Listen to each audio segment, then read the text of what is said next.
Hello my students, आज पुनः commerce with विवी Awasthi channel पर आप सभी का स्वागत है। पीछे वीडियोस प्रेफरेंस शेयर रिडेम्पशन के संदर्भ पर चर्चा की थी। आज मैं उसी की जनरल लेखे की तरफ, अकाउंटिंग ट्रीटमेंट की तरफ ले चलना चाहता हूँ। तो आप देखिए कि लेखे क्या बनते हैं। जब शोधन पर पूर्वाधिकार अंशों के शोधन पर लेखे, है ना, क्या होते हैं कि मैंने पीछे बताया कि दो प्रकार से सामान्य रूप से शोधन होता है। वैसे तो 3 और 4 साधारण मेथड्स हैं, लेकिन बेसिक रूप से दो, एक तो आउट ऑफ प्रॉफिट, दूसरा फ्रेश इशू करके, नए अंशों का निर्गमन करके पूर्वाधिकार अंशों का शोधन कर दिया जाता है।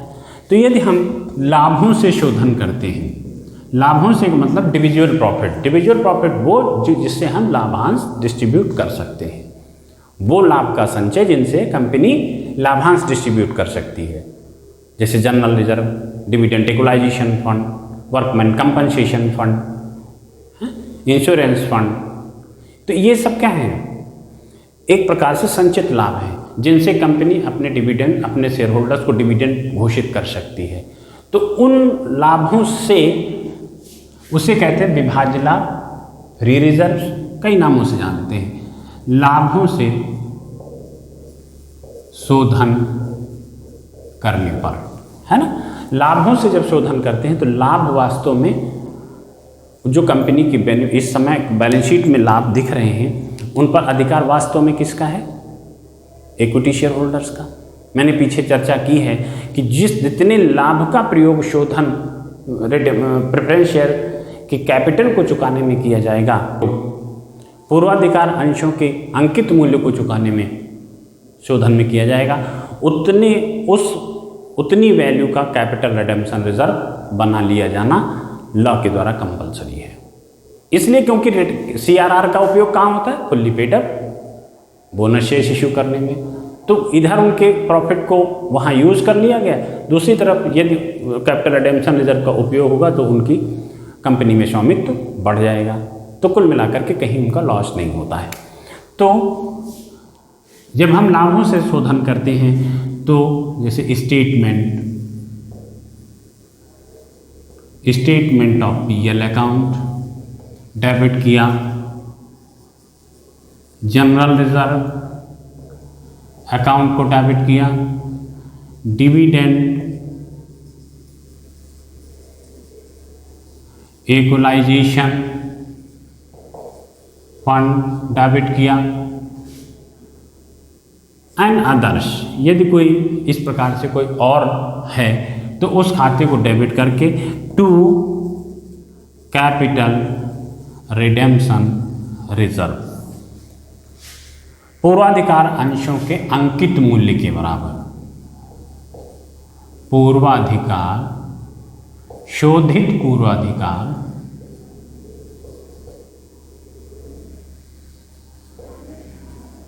अंशों के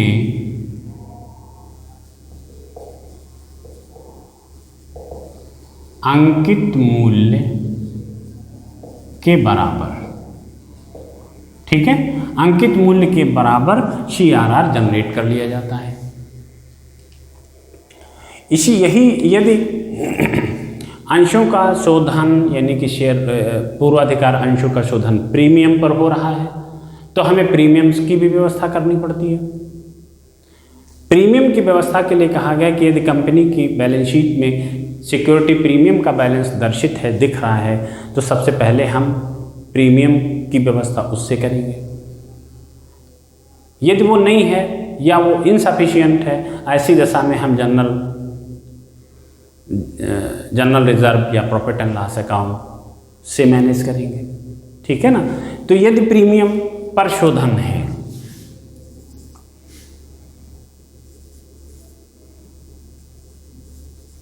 प्रीमियम पर शोधन होने पर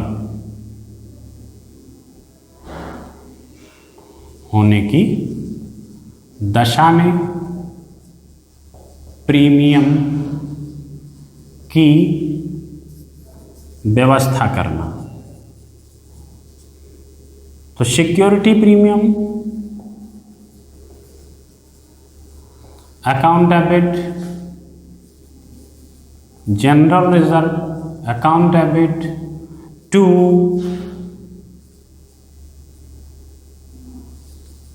premium on redemption of preference share account. ये एंट्री बन जाएगी कि सिक्योरिटी प्रीमियम या जनरल रिजर्व, यदि यही पूरा कर जाता तो इसकी ज़रूरत नहीं पड़ेगी, इनसफिशिएंट होने की दशा में हमें और आगे अकाउंट ले सकते हैं।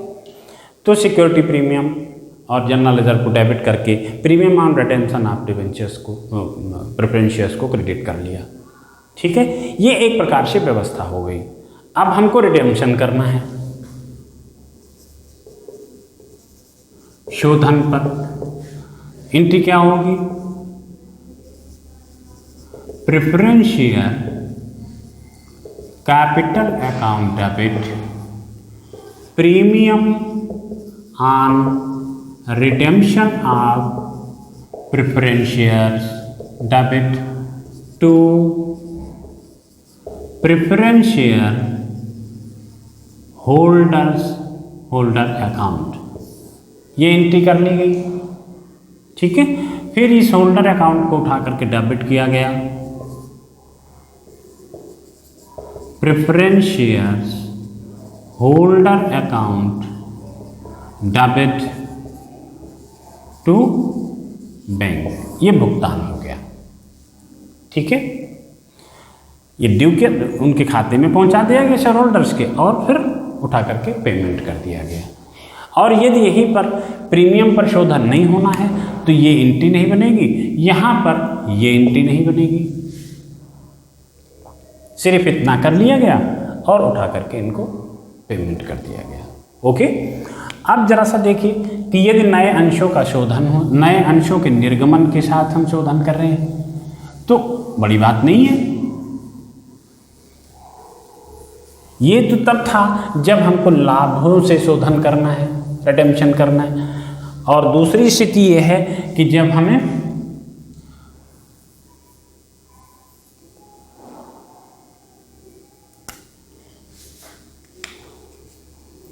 नए अंशों के निर्गमन,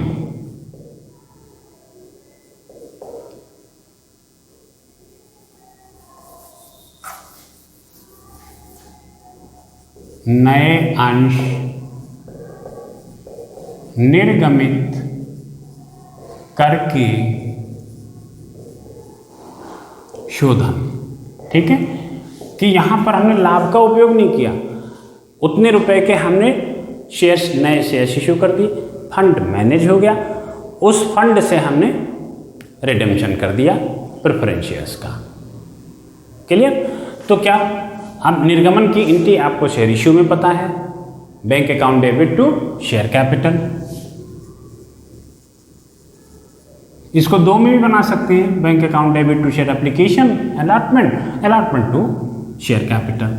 दो की जगह पर एक भी हो सकती है। और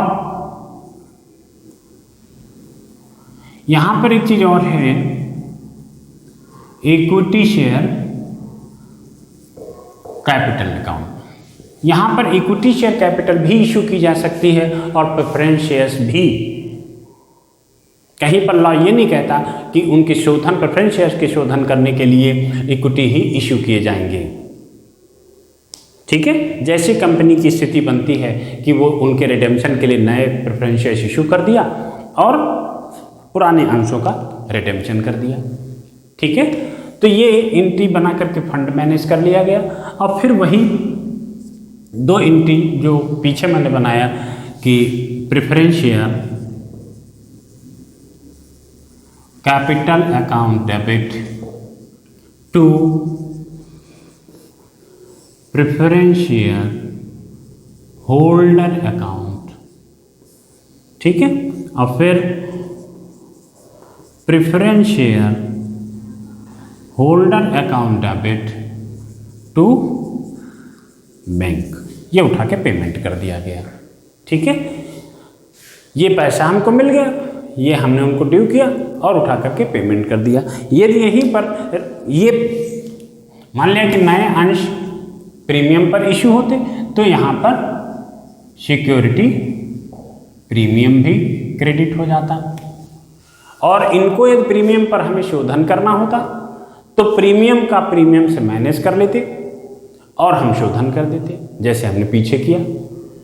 ठीक है, दूसरा आता है कि शोधन कर दिया गया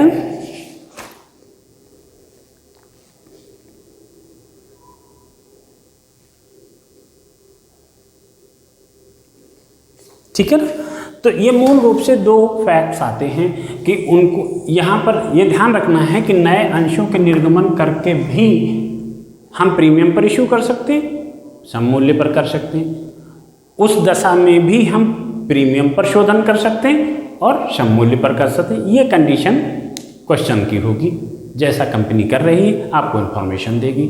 तो ये प्रीमियम पर इशू है तो यहाँ क्रेडिट हो जाएगा सिक्योरिटी प्रीमियम, साथ में शोधन यदि प्रीमियम पर होना है तो हमें एक एंट्री यहाँ पर बढ़ानी पड़ेगी इस जगह पर कि सिक्योरिटी प्रीमियम अकाउंट डेबिट, और यदि उसी प्रीमियम से रिडेम्पशन का प्रीमियम पूरा मीट आउट हो रहा है तब तो ठीक है, और नहीं तो यहाँ पर हमें जनरल रिजर्व से भी अकाउंट से पैसा लेना होगा।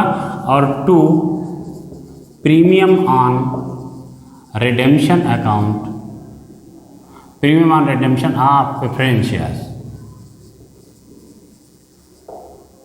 ये जनरेट करनी पड़ेगी एंट्री। और यहाँ पर हम प्रीमियम ऑन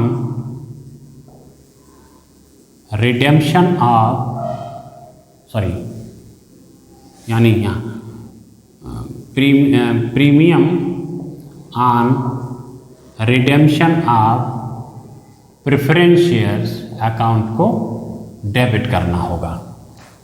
ये दोनों अकाउंट साथ साथ डेबिट हो जाएंगे और उठा के पेमेंट कर दिया जाएगा। तो सामान्य रूप से इतनी सारी एंट्रीज हैं, कोई कठिन नहीं है। अब इसके बाद मैं अगले लेक्चर्स में न्यूमेरिकल क्वेश्चन के साथ आपको मैं स्पष्ट करूंगा, जो कि ये सारी एंट्री स्वतः याद हो जाएंगी। इन एंट्री के संदर्भ में यदि आपको PDF की ज़रूरत हो तो बीबी अवस्थी, कॉमर्स विद बीबी अवस्थी के टेलीग्राम चैनल्स को ज्वाइन करें और वहाँ से आप PDF प्राप्त कर लें। ओके, आई होप आपकी समझ में आया होगा। ऐसी दशा में वीडियो को लाइक कर लें, आगे हम आप तक पहुंच जाएंगे। इसके लिए चैनल को सब्सक्राइब अवश्य कर लें। Thank you.